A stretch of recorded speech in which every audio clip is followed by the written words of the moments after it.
Budget ಸನಿಹದಲ್ಲಿಯೇ CM ಸಿದ್ದರಾಮಯ್ಯನವರು ಮಾಡಿರುವಂತಹ ಒಂದು ಟ್ವೀಟ್ ಕುರ್ಚಿ ಕದನಕ್ಕೆ ಹೊಸ ಸ್ವರೂಪವನ್ನು ಕೊಟ್ಟಿದೆ. ಮತ್ತೊಮ್ಮೆ ಸಂದೇಶವನ್ನು ಕೊಟ್ರ ಸಿಎಂ ಸಿದ್ದರಾಮಯ್ಯ ಅವರಿಂದ ಸಾಲು ಸಾಲು ಪೋಸ್ಟ್. ರಣರಂಗವನ್ನು ಬಿಟ್ಟು ಓಡಿ ಹೋಗುವಂತಹ ಹೇಡಿ ನಾನಾಗಲಾರೆ, ನನ್ನನ್ನು ರಾಜಕೀಯವಾಗಿ ಮುಗಿಸಲು ದೊಡ್ಡವರ ಷಡ್ಯಂತ್ರ, ರಾಜಕೀಯ ಷಡ್ಯಂತ್ರ, ದ್ವೇಷ, ಅಸೂಯೆಯ ವಿರುದ್ಧ ಹೋರಾಟ. 4 ದಶಕಗಳ ರಾಜಕೀಯ ಜೀವನ ಹೂವಿನ ಹಾಸಿಗೆ ಆಗಿರಲಿಲ್ಲ.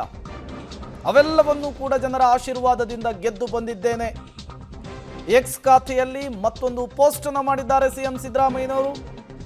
ಸಿಎಂ ತಿರುಗೇಟು ಕೊಟ್ಟಿದ್ದು ಸ್ವಪಕ್ಷೀಯರಿಗೋ ವಿಪಕ್ಷದವರಿಗೋ?